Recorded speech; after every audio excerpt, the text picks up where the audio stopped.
di majlis termulia, majlis ilmu. Inilah taman surga kata Rasulullah Sallallahu Alaihi Wasallam. Semoga dengan seringnya kita bertemu di taman surga ini di akhirat, kembali Allah pertemukan kita di dalam surga-Nya nanti. Amin ya rabbal alamin. Mari kita perbanyak ulang salawat dan salam. Kita mohonkan kepada Allah Ta'ala semoga selalu dicurahkan kepada Nabi tercinta Muhammad Sallallahu Alaihi Wasallam. Kita ucapkan Allahumma sholli ala Muhammad wa ala ali sayyidina Muhammad. Salawat kita yang satu kali itu dibalas oleh Allah 10 kali, diangkat pula 10 derajat, dihapus 10 kesalahan. Dan di akhirat insyaallah dengan izin Allah Ta'ala kita mendapatkan syafaat dari Nabi Muhammad Sallallahu Alaihi Wasallam. Dan asbab sholawat itu insyaallah kita akan dekat dengan beliau di dalam surga-Nya nanti. Amin ya rabbal alamin. Jemaah tamu-tamu Allah yang saya muliakan, hari ini Rabu malam Kamis 23 Rajab 1443 Hijriah. Jemaah tamu-tamu Allah yang saya muliakan, ada seorang ulama namanya Abu Bakar Al-Balkhi. Apa kata beliau? Rajab ini adalah bulan menanam, sedangkan Sya'ban nanti bulan menyiram, Ramadan bulan memanen. Lalu apa maksud Rajab ini bulan menanam? Tanamlah segala macam jenis amal ibadah yang bisa kita tanam. Jangankan yang wajib, yang sunat pun kerjakan. Contohnya sholat, qabliyah, ba'diyah, duha, tahajud, tanam dan tanam. Zikir, baca Al-Quran, tanam. Sedekah, tanam. Begitu juga hubungan kita kepada sesama. Jemaah, menanam ini kita sepakat kerjanya agak berat memang. Umpamanya kita nak nanam sawit, tanahnya banyak semak belukar, maka sawit tadi tak bisa langsung tanam, di staking tanah dulu, dibersihkan. Sehingga kadang-kadang mengeluarkan tak sedikit biaya, tenaga, bahkan juga mengeluarkan waktu. Dan sekali lagi kita sepakat menanam ini kerjanya agak berat. Jemaah tamu-tamu, sehingga panas mesti kita lawan, hujan kita tahan. Lalu apa maksudnya kaum muslimin kaum muslimat yang berbahagia? Rajab bulan menanam, tanam seluruh kebaikan, penat, tahan, capek, lawan. Karena sekali lagi menanam itu memang berat kerjanya. Lalu datanglah Sya'ban. Sya'ban kata beliau itu ibaratnya bulan menyiram. Kita mesti sepakat menyiram agak lebih sedikit senang dibanding menanam. Apalagi kalau orang kaya punya modal banyak, setiap rumput itu ada pipa, di atas pipa itu ada keran, tinggal tekan tombol, melelehlah air menyiram tanaman tadi. Senang kerjanya sedikit. Kalau modal tak banyak, tinggal angkat ember, isi air, berjalanlah ke setiap rumput itu, siram, pupuk, rawat baik-baik. Sekali lagi, agak ringan. Apa maknanya? Ketika kita berkumpus rumus di Rajab kemarin, yang Rajab tinggal sedikit lagi, nanti Sya'ban akan terasa ringan, ibaratnya seperti menyiram. Kapan panen? Di bulan Ramadan. Apa yang kita panen di bulan Ramadan? Ustaz, panen pahala dan panen ampunan. Bayangkan, sunat dibalas oleh Allah seperti kita melakukan yang wajib. Yang wajib dilipat gandakan sampai 700 kali lipat, bahkan berlipat-lipat sesuai inginnya Allah Ta'ala. Panen pahala. Ketika bulan Ramadan nak masuk waktu berbuka, kita kasih perbukaan kepada tetangga kita, kepada saudara kita, kita dapat pahala puasa tanpa mengurangi pahala puasanya. Panen. Tapi gara-gara hadis ini tak puasa pula. Dia hanya modal kasih sedekah. Kadang pindah pahala puasanya. Untuk apa saya puasa? Jadi sebulan total tak puasa. Dengan alasan apa? Kasih sedekah pindah pahala puasa dia saya. Ini salah paham. Bukan itu maksudnya. Tapi bagaimana setiap hari itu kita dapat pahala double? Pahala kita, pahala puasa saudara kita. Panen. Apa lagi yang kita panen jemaah? Panen ampunan. Panen ampunan. Sehingga kata Rasulullah, hadisnya sudah terkenal, masyhur, jemaah dah hafal. Siapa yang puasa karena iman, kemudian mengharap balasan dari Allah Ta'ala, Allah ampuni dosa-dosanya. Bahkan dalam hadis yang lain, taubat seperti bayi yang baru keluar dari rahim ibunya. Dan apa maknanya Ramadan bulan memanen? Dan kita sepakat, memanen inilah yang paling nikmat dibandingkan menyiram, apalagi menanam. Namanya panen. Mana enak? Nanam matoa, panen matoa. Tadi saya jawab. Saya jawab sendiri. Dan enak panen. Cobalah panen durian, enak kan? Sampai enaknya panen durian, kita tak tidur di rumah, tidur di kebun durian. Dan durian itu sering gugunya malam pula. Rela kita tak tidur di rumah. Asal berbunyi kita kerja. Tak jatuh pun yang kasar jatuh betul. Pokoknya panen sedap betul. Jadi panen ini apa maknanya? Kita simak. Rajab menanam, bertungkus-tungkus, Syakban menyiram, akan terasa ringan. Ramadan panen nikmat, sehingga ibadah tadi nikmat. Karena banyak orang jemaah mohon maaf, di Ramadan itu dia baru mulai nanam. Orang panen, dia baru mulai nanam. Dan orang banyak nanam di Ramadan itu, saking banyaknya ada masjid pakai tenda jemaah. Kenapa pakai tenda? Pengurus takut masjid itu meletup. Maka pakai tenda. Cuma 3 hari pun tenda lengang langsung. Usahakan tenda, masjid pun lengang. Siapa ini? Yang baru mulai menanam di bulan Ramadan. Orang panen, dia mulai nanam. Berat. Kalau dia nanam di Ramadan, pertanyaan, kapan nak nyiram? Bulan Syawal pun tak ada cito gitu. Sepatu rumit tinggi itu nak dipakai pula jalan. Baju koko baru itu nak dipakai pula. Kue nastar banyak pula yang nak dijenguk. Lontong bicar ketupek gulai paku itu nak dimakan. Macam mana nak nyiram? Sehingga kadang-kadang baca Quran ketika Syawal dah tinggal. Surat jemaah pun tinggal.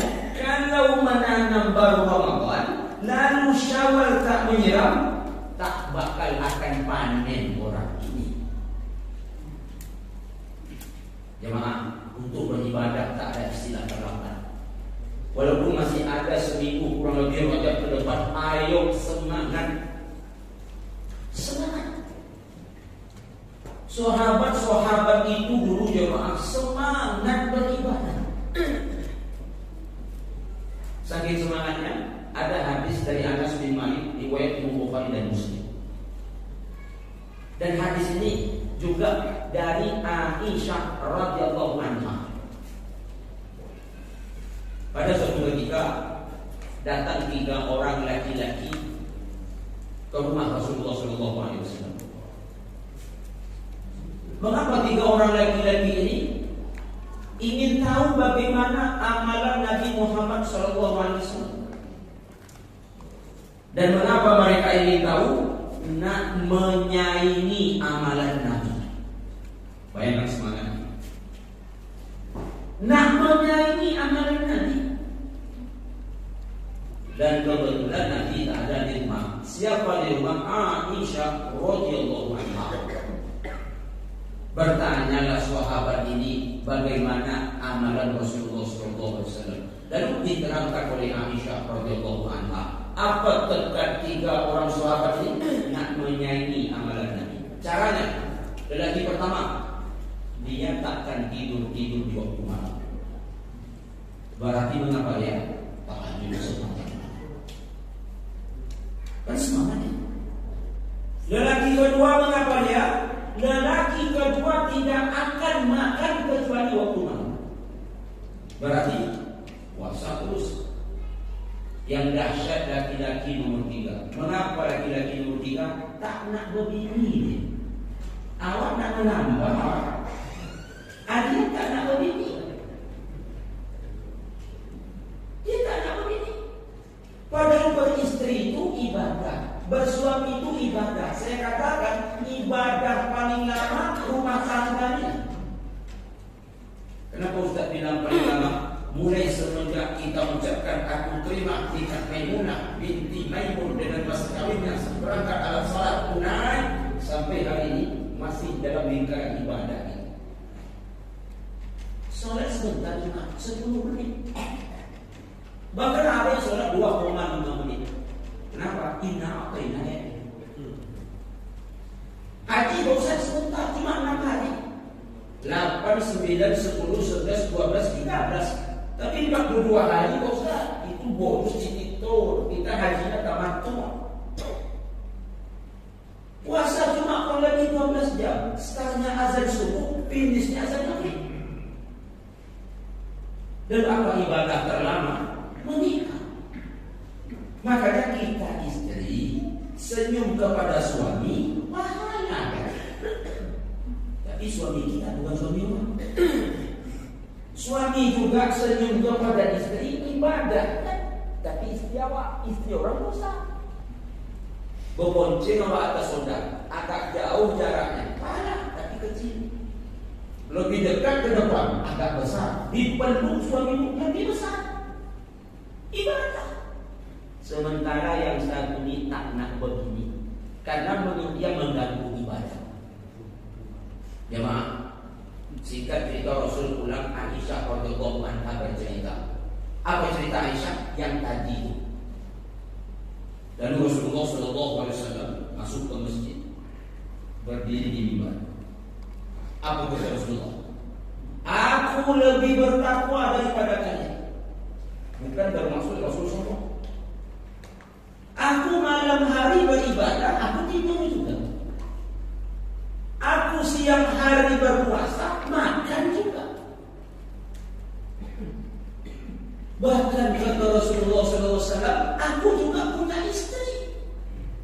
Berapa istri Nabi? 11. Sementara apa yang saya ini tak nak begini.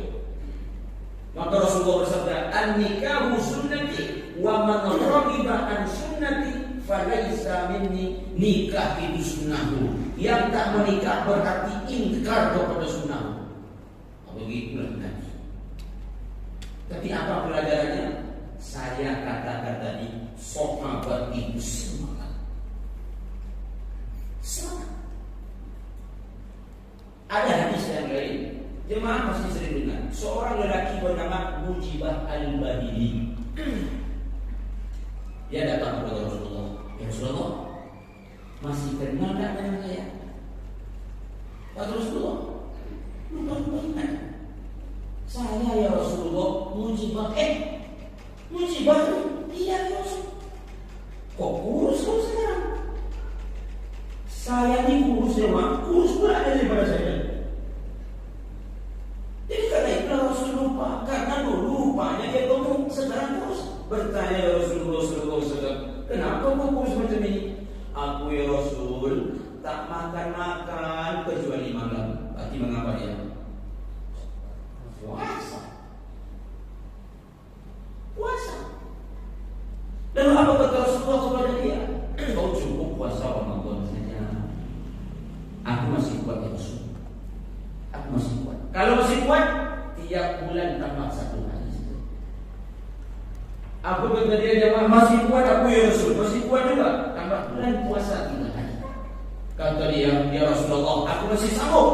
Kalau kau masih sanggup juga, berpuasalah kau di bulan-bulan haram. Apa itu bulan haram? Salasun mutawalliyah, 3 bulan berturut-turut, Zulhijjah wal Muharram wa Rajab Mudhar allazi baina Jumada wa Sya'ban. 1 bulan terpisah, bulan buruk nomor 7 yaitu Rajab, terletak antara Jumadil Akhir dan Sya'ban. Dan sekarang kita di bulan Rajab, walaupun sedikit tinggal lagi jemaah, semangat. Karena pada bulan ini siapa yang melakukan kezaliman besar dosanya, yang melakukan kebaikan besar pula pahalanya. Kita sama-sama tahu ayatnya. Inna iddatash syuhuri indallahi 12 syahran fi kitabillah yauma khalaqas samawati wal ard minha arba'atun hurum. Sesungguhnya bilangan bulan di sisi Allah itu ada 12. Semenjak kapan itu Ustaz Allah tetapkan? Semenjak Allah ciptakan langit dan bumi. Di antara 12 ada 4 bulan haram. 4 itu hadis tadi yang menerangkan. Tapi kalau kita beribadah jemaah, dasarnya sunnah, hadis Nabi. Karena pas Rajab pertama masuk kemarin itu banyak hadis-hadis tentang siapa yang mengucapkannya, tak siapa pembawanya, tak kenal kita dengan perawi. Ngiri hadisnya, namun hadis tadi. Siapa yang puasa 1 hari di Rajab, habis dosa 1 tahun. Yang puasa 2 hari, habis dosa 2 tahun. Yang puasa 3 hari, habis dosa 3 tahun. Yang puasa 7 hari, tertutup 7 pintu neraka. Yang puasa 8 hari, terbuka 8 pintu surga. Pas puasa datang, tak puasa tahun next. Pas Ramadan datang, tak puasa lagi. Bertanya kita, Bang, kenapa Bang tak puasa? Neraka ada tertutup, pintu surga ada terbuka. Apa kau tahu? Puasa kembali 7 kali bulan Rajab. Ini bahaya ini. Jangan diamalkan. Lalu kalau kita nak ngamalkan apa Ustaz? Ayat dan hadis tadi. Puasa saja. Allah yang kasih balasan. Jemaah, kamu Allah yang saya sedikit. Rajab ini juga terjadi peristiwa spektakuler yang sangat luar biasa. Kita sudah sama-sama tahu. Peristiwa apa Ustaz? Isra Mi'raj. Walaupun ulama tak sepakat ulama. Tapi ada ulama betul-betul merinci. Apa rinciannya? Isra Mi'raj terjadi di bulan Rajab, hari Jumat malam Sabtu, tanggal 27 Rajab, tahun 11 kenabian, 3 tahun sebelum Nabi Muhammad hijrah ke Madinah. Bahkan dicari tanggal Masehinya. Tanggal berapa? 8 Maret 620 Masehi. Tapi ulama lain tak sepakat. Bukan Rajab. Ada yang mengatakan Ramadan, ada yang mengatakan Syawal. Terlepas dari perbedaan pendapat kapan peristiwa ini terjadi, yang penting benar-benar terjadi. Buktinya, Subhanalladzi asra bi'abdihi lailan minal masjidil haram ilal masjidil aqsa alladzi barakna hawlahu linuriyahu min ayatina innahu huwas samiul basir. Sah. Tak bisa dipungkiri. Kapan pun terjadi serahkan kepada Allah. Tapi itu Isra. Mi'rajnya mana? An-Najm. Wan najmi idza hawa ma dhalla sahibukum wa ma ghawa wa ma yantiqu 'anil hawa in huwa illa wahyun yuha. Sampai kepada ayat inda sidratil muntaha indaha jannatul ma'wa. Tapi walaupun mereka tak sepakat, tapi ada yang mereka sepakati. Apa itu? Tahun Nabi Isra Mi'raj disebut tahun ke-9. Sepakat. Tahun duka-cita. Kenapa disebut duka-cita? Bertubi-tubi, saling silih berganti musibah menginggap ke dalam kehidupan Nabi. Bertubi-tubi. Banyak. Apa yang antaranya Ustaz? Di bulan Ramadan, tahun ke-10 kenabian, jalan 11, meninggal meninggal paman beliau Abu Thalib. Jadi Abu Thalib meninggal, sedih Nabi, sedih. Kenapa Nabi bersedih? Ini paman luar biasa, menjadi tembok paling kokoh melindungi Nabi, berjuang bersama Nabi untuk agama ini. Mati Abu Thalib, secara manusiawi wajar Nabi bersedih, jasanya luar biasa. Tapi ada yang membuat Nabi lebih bersedih. Apa itu Ustaz? Abu Thalib mati kafir. Saat sakarat Nabi datang ke rumah Abu Thalib. Apa kata Nabi sallallahu alaihi wasallam? Paman, ucapkan la ilaha illallah. Aku akan jadi saksi dan akan aku bantu paman di akhirat. Ucapkan la ilaha illallah. Tapi di samping Abu Thalib ada siapa? Abu Jahal dan Abdullah bin Abu Umayyah. Apa kata orang berdua ini? Jangan Abu Thalib, jangan. Ingat Abdul Muttalib ayahnya. Apa kata Rasul? Paman, ucapkan la ilaha illallah. Paman, ucapkan la ilaha illallah. Apa kata Abu Jahal? Jangan wahai Abu Thalib, ingat Abdul Muttalib. Singkat cerita, mati Abu Thalib dalam keadaan kafir. Itu yang membuat Nabi tiba. Turun ayat menghibur, Al-Qasas 9. Innaka la tahdi man ahbabta. Engkau wahai Muhammad takkan dapat memberi petunjuk sekalipun kepada orang yang kau cintai. Tak ada guna jasa Abu Thalib. Habis kena kafirnya tadi. Lalu bagaimana nasibnya di akhirat? Pak Ustaz masuk neraka. Berapa hari? Bukan berapa hari, begitu masuk tak keluar lagi. Walaupun demikian, Nabi kita tercinta tetap akan mendoakan pamannya. Turun ayat lagi menegur. Maka Nabi walladzina amanu ay yastaghfiru lil musyrikina walau kanu lil qurba. Tak pantas seorang Nabi, termasuk orang-orang beriman, memohon ampun untuk orang musyrik sekalipun itu adalah karib kerabatnya. Sedih Nabi. Tembok itu sudah roboh sekarang. Siapa lagi yang bakal akan melindungi? Jemaah, lalu apa hikmahnya Abu Thalib mati cepat? Padahal Nabi sedang berjuang, butuh pelindung, agar jangan orang di belakang hari mengatakan agama Islam maju karena Abu Thalib. Akan bisa orang berkata kalau umur Abu Thalib panjang bukan karena Muhammad Islam ini maju, karena Abu Thalib. Maka Abu Thalib mati cepat. Islam ini bukan karena Abu Thalib, tapi karena Nabi Muhammad yang ditolong oleh Allah. Yang kedua, kenapa Abu Thalib cepat mati? Biar umat Islam hari ini tahu dengan perjuangan Nabi. Nabinya berat dulu berjuang, nyawa yang dia korbankan agar kita bersebena-mena dengan agama ini. Ini agama diperjuangkan oleh Nabi dengan nyawa. Sedangkan begitu perjuangan Nabi berat, banyak umatnya tak menghargai kali ini. Dan yang berikut, kenapa kira-kira Abu Thalib tak dapat hidayah? Ini penting, perhatikan. Satu, teman Abu Thalib rusak. Padahal gurunya Muhammad, keponakan kandungnya, nampak oleh dia wahyu itu turun kepada Nabi. Dia tinggal dekat dengan Nabi. Tapi kenapa Abu Thalib tak dapat? Satu, temannya jahat. Siapa temannya? Abu Lahab, Abu Jahal, Abdullah bin Abu Umayyah, Utbah dan Syaibah al-Rabi'ah. Penghalang hidayah masuk adalah teman-teman jahat. Silakan berteman kepada semua orang, tapi jangan akrab kepada semua orang. Jahat dia, sekedar saja. Baik dia, akrab.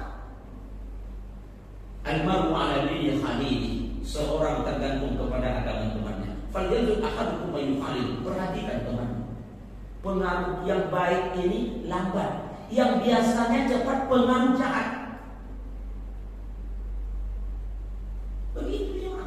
Teman baik 3, teman tak baik 1. Yang 3 ni payah nak pindah ke kita. Yang 1 ni cepat betul. Coba. Lebih cepat pindah kelakuan tak baik daripada kelakuan baik. Maka jangan akrab bersama orang yang tak baik. Nanti diajaknya kita ke tempat yang tak baik, neraka. Contoh sederhana aja, Mak. Mohon maaf abang dan imam saya. Dia sehat, saya sakit. Apa sakit saya? Corona. Bukan sehat dia yang pindah ke saya. Corona saya pindah ke dia. Betul tak? Betul tak? Jarang sehat pindah ke orang sakit. Yang sering sakit pindah ke orang sehat. Jadi akhlak jelek itu penyakit. Itu yang cepat pindah dibandingkan kebaikan. Makanya Abu Thalib tak dapat hidayah. Temannya jelek, kalah walaupun gurunya seorang Muhammad. Yang kedua, apa penyebab Abu Thalib tak dapat hidayah? Fanatik kepada nenek moyang. Fanatik. Ayatnya Ustaz, wa idza qila lahum ittabi'u ma anzalallah qalu bal nattabi' ma wajadna 'alaihi aba'ana. Luqman 20. Ketika dikatakan kepada mereka ikuti apa yang Allah turunkan kepada Rasul, enggak, kami mengikuti saja yang dibawa nenek moyang kami dulu. Yang ketiga, apa penyebab Abu Thalib gagal mendapatkan hidayah? Karena dia malu kalau masuk Islam. Kalau aku masuk Islam, apa nanti kata orang? Begitu. Masuk Islam aku mati, aku apa kata orang? Terpikir dia apa kata orang? Aja mantaplah, awak dah mati. Itu penghalang hidayah. Jemaah, ada riwayat menyebut 1,5 bulan, ada riwayat menyebut 3 hari. Mati pula Khadijah, wafat Khadijah. 3 hari cuma jarak. Sedih Rasul Abu Thalib meninggal sedih, tapi Nabi jauh lebih sedih ketika meninggalnya Khadijah. Apa sebab? Khadijah tak tergantikan. Ini wanita solehah luar biasa, kaya, menjadi miskin papa. Kemana hartanya? Untuk agama. Dulu Nabi ketika diutus, yang lain mendustai, dia membenarkan. Yang lain kafir, dia beriman. Subhanallah. Nabi benar-benar kehilangan. Langit terasa begitu tinggi, kaki seperti tak sampai ke bumi. Lalu apa yang terjadi? Orang kafir menjanji-janji. Sehingga Nabi pergi ke masjid, mereka berdiri di atas loteng rumah mereka. Kenapa? Menyiram Nabi pakai kayu, pakai batu, pakai kerikil, pakai pasir. Awak cuma pergi masjid disiram hujan gerimis.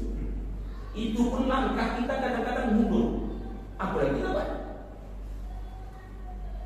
Begitu sampai ke masjid aman belum? Nabi sujud, ada tali onta di situ. Kadang-kadang bangkai. Bahkan pernah Nabi sholat diikat leher Nabi. Pas Nabi rukuk ditarik, tercekik Nabi.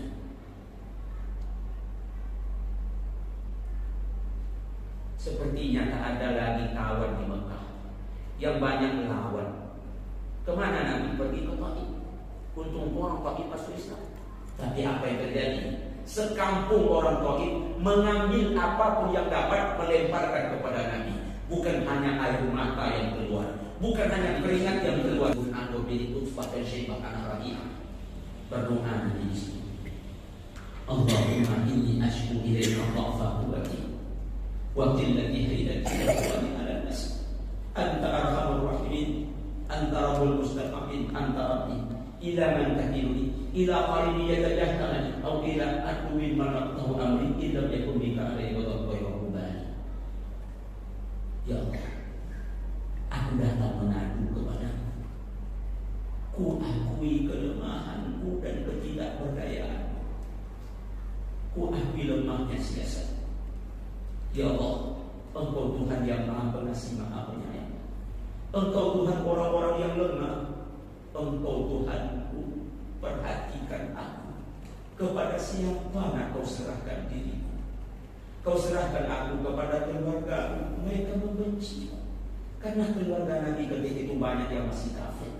Kau serahkan aku kepada musuh, mereka baru saja melemparku. Ya Allah, ya Allah, apapun akan kulakukan. Aku tak peduli, aku tak takut, asal kau ridho kepada. Silahkan Abu Thalib mati, silahkan Khadijah wafat, Allah tetap